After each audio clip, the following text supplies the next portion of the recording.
Inilahad ni Senate President Pro Tempore Panfilo Ping Lacson na pinag-uusapan na mga posibleng hakbang kaugnay ng kaso ni Senador Ronald Bato de la Rosa. Partikular dito ang patuloy na hindi paglahok ni Senador de la Rosa sa mga sesyon ng Senado simula pa noong November 2025. Kasunod dito ng pahayag ni Ombudsman Crispin Remulla na mayroon ng inilabas na arrest warrant ang International Criminal Court laban kay de la Rosa. Ito ay bilang akusado sa kaso kaugnay ng war on drugs campaign ng nakaraang administrasyon ng kilalang kaalyado ni dating Pangulong Rodrigo Roa Duterte.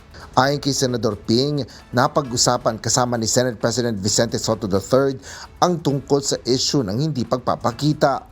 More or less, yun ang isang suggestion na baka isuspend or itigil yung sweldo kasi parang sabi ko kay SP kanina, paaral natin mabuti kasi covered kami ng civil service law. Baka hindi ubra yung hindi mo pa sweldo yung senador kung walang basis. Pero tama rin sa SP, we have our own rules. Bound tayo ng ethics committee recommendation. Once ma-adapt sa plenary, pwedeng isa sa mga recommendations at pwedeng implement ng plenary na itigil. So that's one of the suggestions.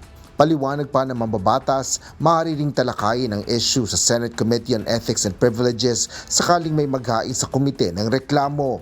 Isa na anya sa narinig niyang maghahain ng ethics complaint ay si former Senator Antonio Trillanes IV sa ika-6 na buwang absence si Senador Bato.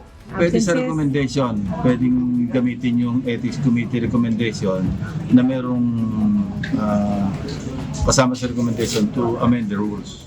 Nilinaw naman ni Lacson na hindi siya magiging bahagi ng anumang rekomendasyon para parusahan si de la Rosa.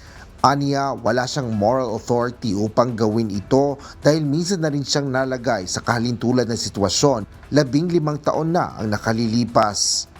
Asher Cadapan Jr., UNTV News and Rescue.